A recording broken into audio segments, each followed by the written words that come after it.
Hey everyone, it's Mr. Sinti, and today I'd like to talk to you a little bit about heredity, how traits are passed down from one generation to the next. Heredity is something that I think most people know the term, like inheritance, like you're receiving something from a relative from the past. So it's something that you're acquiring, and you get heredity from your parents. And what's interesting is that the study of heredity is the study of genetics. And so, brief conversation now about heredity and how it works. I think most of us understand the fact that, when organisms reproduce sexually, you can see that, one of the things about them is that their children resemble them. They resemble their parents, so the offspring resemble the parents, but not exactly. They don't have to be exactly the same. And so this is kind of our conversation. How does heredity work, or at least the beginning of the conversation? Let's jump into it. And so let's say, for example, we're talking about one of the things about that characterizes living organisms is that they can reproduce, and so they can reproduce their own kind. And again, similar to the parents, not exactly. So how does it work? So the same two ladybugs can produce many different kinds of ladybugs. And so there's what we like to talk about with regard to that is this kind of diversity. We like to say that there's variation. And variation can result when sexual reproduction takes place. And so heredity is the transmission of traits from one generation to the next, and variation will result. And just a little side note on the importance of variation, the importance of sexual reproduction. This is going to be something that comes up a lot in biology. One of the goals is that you want your offspring to not resemble you exactly, because the more variation in the offspring, the better chances they might be able to respond to changing environments. And so it's always a good thing to have is variation. So let's talk about that. And again, genetics is the study of that, heredity and variation, how it's passed on. So a little review about something that you might be familiar with, and that as you can see here, this is a tremendous photograph with the scanning electron microscope. Check this out. This is pictures of chromosomes. They look like they're sitting on carpet here. This is the real thing. I mean, it may be enhanced in Photoshop, but these are actual chromosomes. Just to review that concept a little bit, like what is a chromosome? A chromosome is, whoops, apologize for that. A chromosome is condensed DNA, and it forms during the process of prophase of mitosis and also prophase of meiosis. So let's talk about that a little bit. So in the nucleus of a eukaryotic cell, you get these histone proteins to form like this, and they form over here as well. They're sort of like the cardboard. Here's the centromere. And the DNA will coil itself around these histone proteins over and over and over again until it forms this structure that we now know as a chromosome. So this is what this is. It's wrapped up DNA. And so what you may recall is that one side of the chromosome, called a sister chromatid, is exactly the same as the other side, the other sister. And so one of the things, just to review this, is this: when a chromosome's formed during mitosis, the idea is to have the spindle fibers pull one sister to one side of the cell and the other to the other side of the cell so that the cell can divide, and each will have a copy of DNA. And so on the DNA, on the chromosome, is coiled up DNA, as I mentioned. And so if I take that a little further and sort of uncoil it over here, remember this term, we said that a segment of DNA along the chromosome is a gene. So we have a gene there, and a gene there, and a gene there. And we can call them gene A, B, C, and so forth. So can you imagine there's probably thousands of genes located on each of the chromosomes, and there are. And so just wanted to point that out. And just a little bit more review. The genes themselves are actually the segments of DNA, and what makes a gene of significance is the fact that it's the nitrogen base sequence, which is the genetic code. And so really what is being passed from one generation to the next. I mean, we didn't understand that 100 years ago, but we now know that what is actually being passed from parent to offspring is DNA, and along the DNA are the genes, and the genes code for specific proteins, and those proteins can manifest into traits. And so I find that's pretty cool. So we're able to determine what organisms look like by looking at their genes. And so let's talk about that for a second. Here's a picture of fertilization. Here are special cells called Gamete cells, and let me write that in. So you may know that in terms of sexual, let's write that, sexual reproduction. What we're talking about there is we have a special type of cell called a gamete cell, and that gamete cell is a sex cell, and it's going to fuse with the, and this is the male, it's going to fuse with the female gamete called the, and this is called the sperm. It's going to fuse with the female cell called the egg. It's the female is also a gamete cell.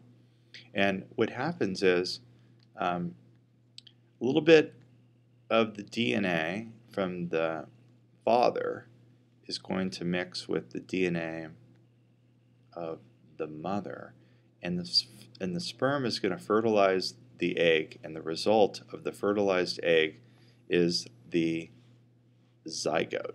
Just to throw out some of these terms, so zygote. And so this cell, this fertilized egg, you could see the sperm fertilizing it here. This is eventually going to become the next generation. This is going to become 2 cells and then 4 cells, and it's going to divide through mitosis, and eventually it'll become an embryo, and then a fetus, and then the baby will be born. So it's quite remarkable. We go from 1 cell to potentially like a 9-pound baby that's being born. That's a lot of cell division. So when we talk about when there's 1 cell, do you see this down here, the zygote? When the zygote divides into 2 cells, let's redraw that over here. Here's the zygote. Now the zygote is just like any of our own body cells.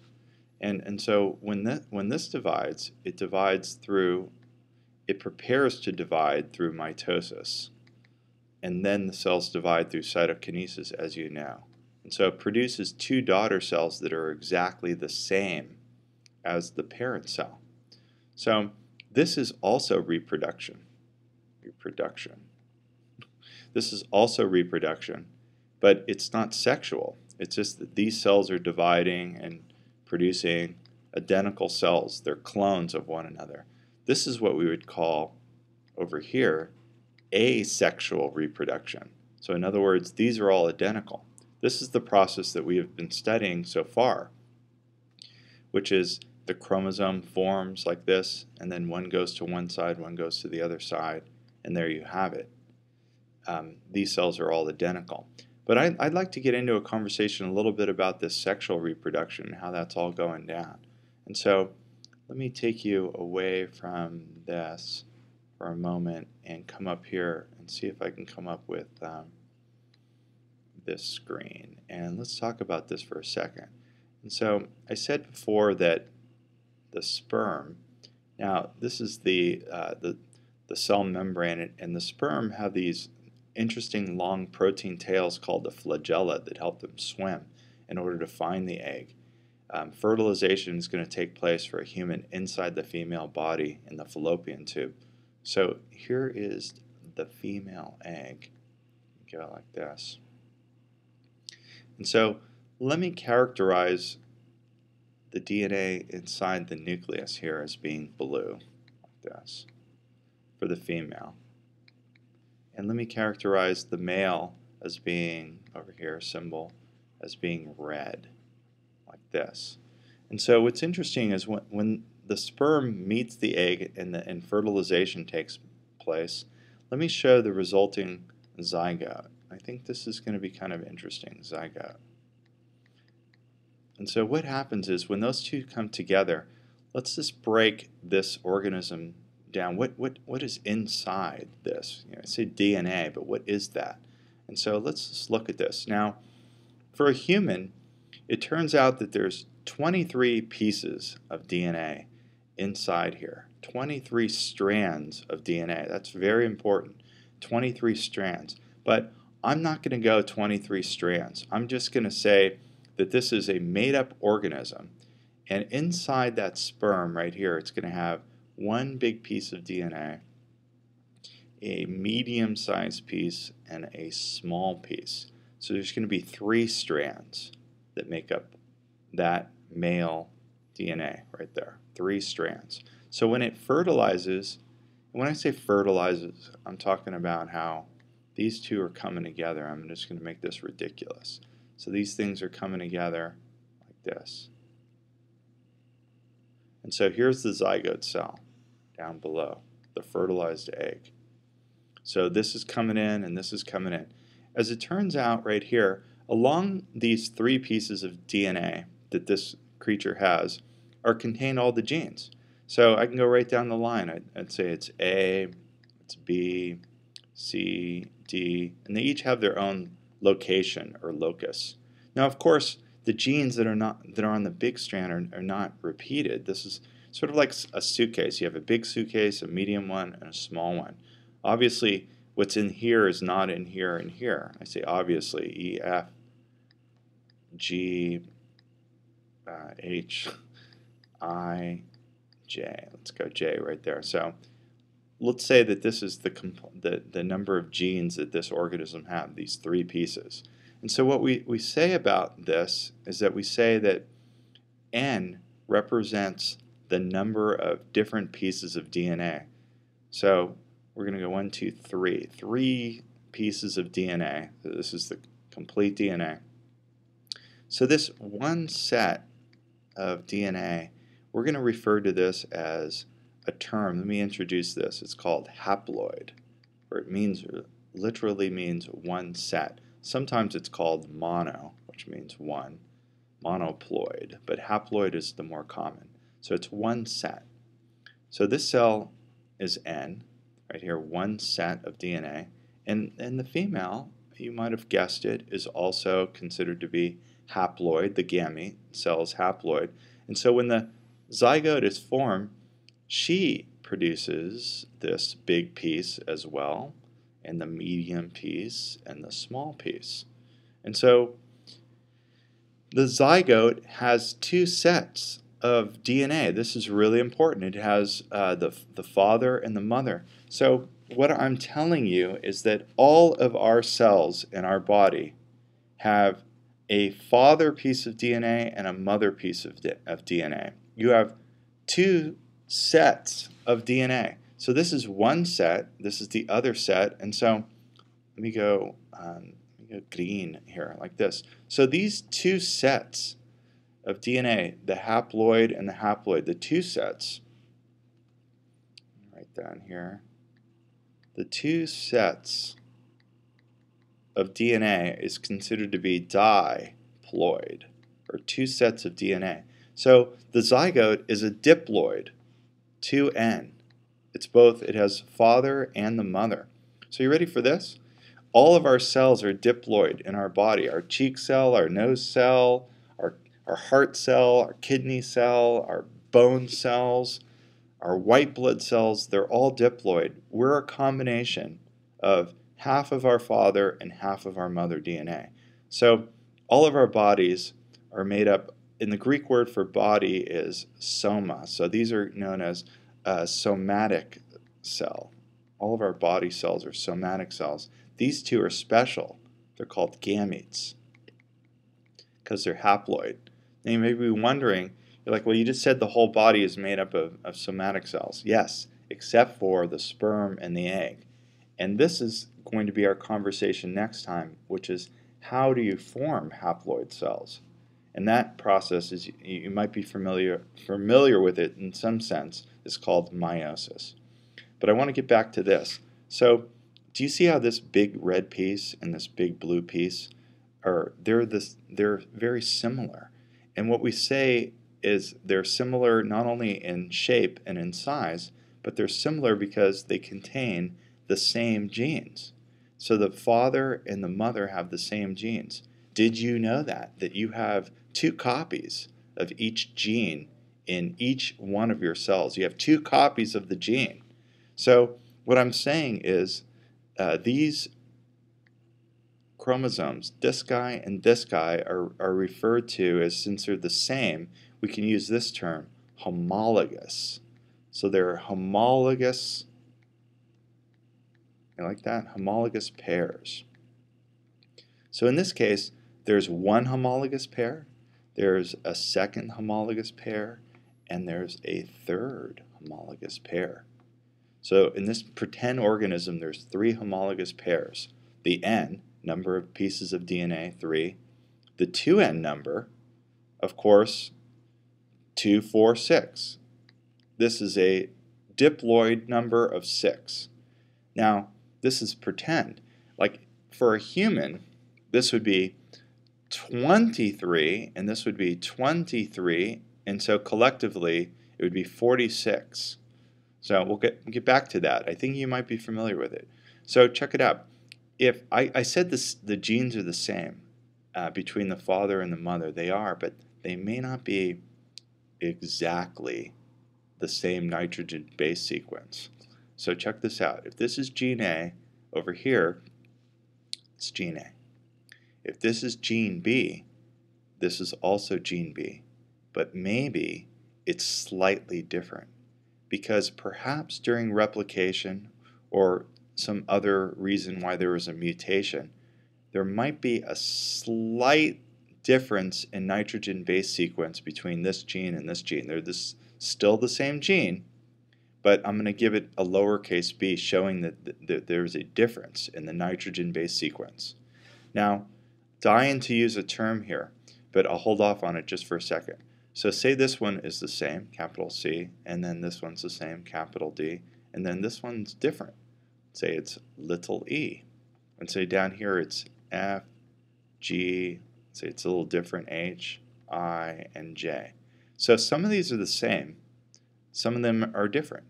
And so what we'd like to say is, do you notice here between the B and the little b, you may recall this somewhere in your past, we say that this person is big B, little b. And what we say with when the genes are contrasting this way, change color for emphasis. Let's go blue. When the genes are contrasting, contrasting forms of the same gene are referred to as alleles. And so that's going to be something very important in terms of heredity when we get further into the conversation. So let me sort of just calm it all down and just say this. We'll just say that the father and here is the mother, and when they come together like this, they form the zygote like this. And so if over here, let's say that this time there's 2 pieces. So one big piece and one small piece. And over here, the mother has one big piece and one small piece like this. So what's the N number here? So in other words, how many different pieces? Yes, the N number is 2. How many pieces here? 1, 2. So the N number is 2. So when I look here, I see this is one set and another set. So this is considered to be a 2N cell. So this is 2, 4. 2N is 4. So this gene is A. This gene would also be A. Let me go little a. And so this could be big B, and this can be little b, or this is C, C, and let's go little d this time, and big D over here. Okay? So this is the zygote. This is a diploid cell. this is two haploid cells fertilizing, coming together, forming the diploid cell. And so notice how there's a father DNA and mother DNA, and this is also known as a somatic cell. Sorry for the terms, but the truth is with these terms, I think I've said this a couple times, is once you get comfortable with the terminology, it actually helps you in the conversation. So check it out. Yeah, a baby is not one cell. A baby is not a zygote. And so in other words, this cell's got to divide. So check it out. During interphase in the nucleus, what happens? It's G1 and then it's S. And so let me demonstrate that. So the DNA replicates, and then all the pieces are replicating. And so then prophase comes. The cell's got to go through mitosis. So during prophase, you form chromosomes because the DNA is replicated. So check this out. Remember how the sister chromatids are the same? So if they're the same, this is identical. This is big A, this is big B, C, and this is little d, of course. These are the same. So over here on the mother, same thing's happening. It replicates, and so you get replication occurring there. And so over here, you would get the little a, little b, big C, and then big D.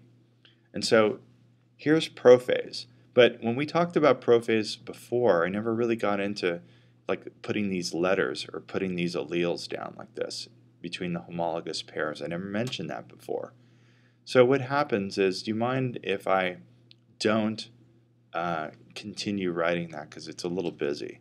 So what I'm going to do is I'm going to erase this, and I'm going to just show you like in the colors what's going down. And so let's go here. So there's one chromosome and another chromosome, the little guy. And then here's the mother over here, little one, the big one. And so do you remember this? So if this zygote is going to divide, this is like metaphase. The spindle fibers are forming like this, like this. And so then they line up in the center, and what's going to happen? What's going to happen is this, is that the chromosomes are going to get pulled apart by the spindle fibers. And so what happens is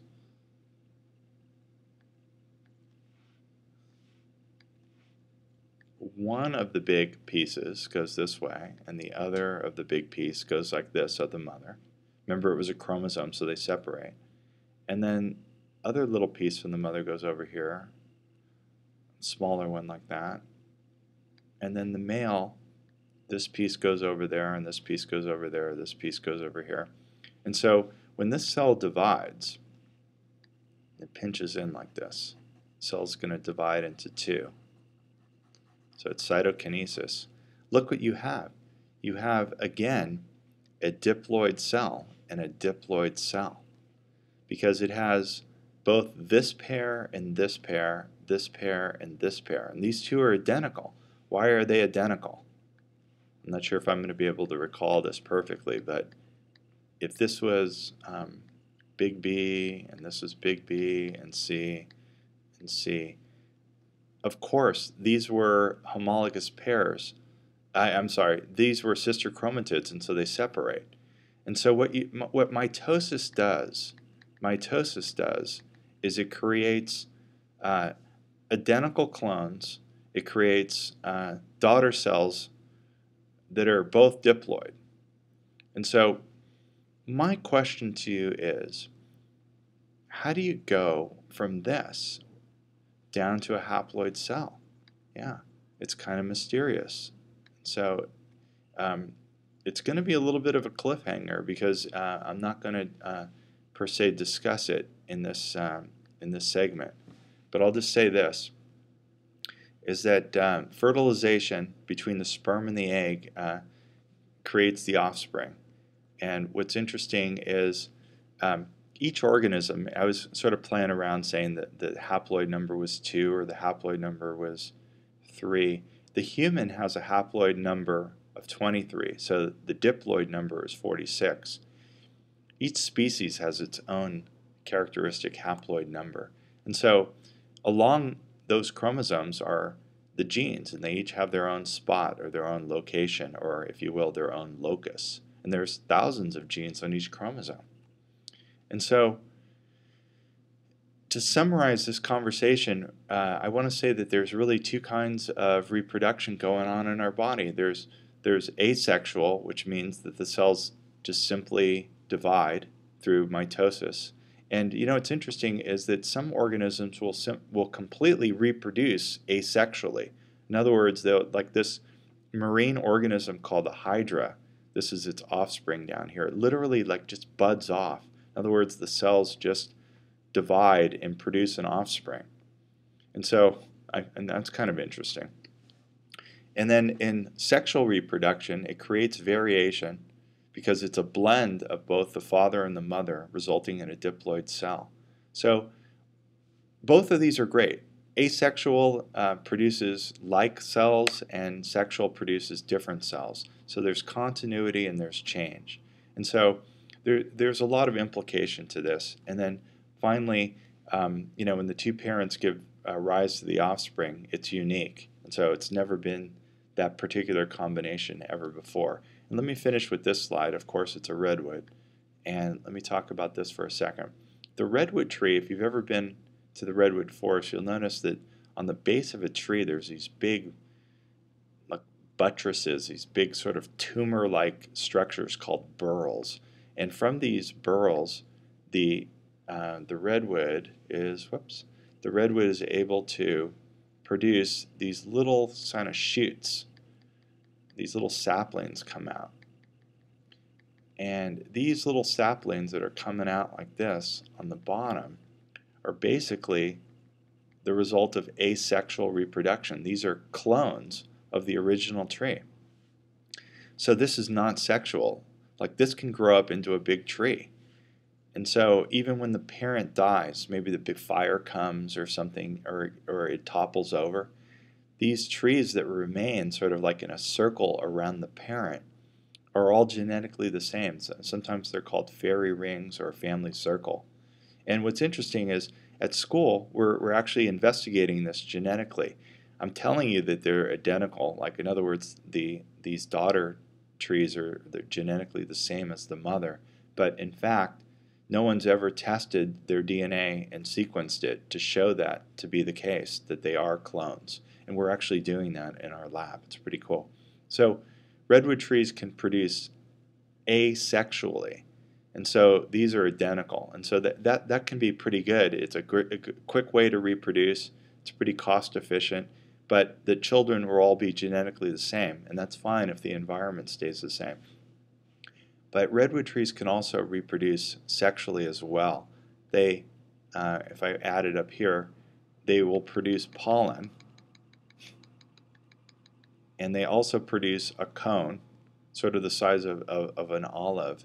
And the cone, my picture's sort of breaking down a little bit here, but the pollen will go into the cone, and this is where sexual reproduction will take place, fertilization, and then in the cone, you may know this, there's a little seed, and inside the seed is not the zygote, but a little tiny plant embryo, and when that seed grows, here it is growing into a new redwood.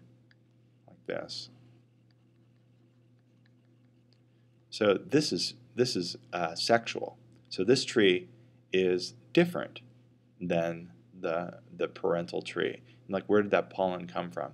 It could come from the same tree or it could come from another tree, either self-pollination or cross-pollination. So you get a combination of sexual reproduction and asexual reproduction, both resulting in offspring, and the discussion of what those traits look like is a study of heredity, and what those genes do is a study of genetics. So I hope you enjoyed this podcast on heredity. Thanks for watching.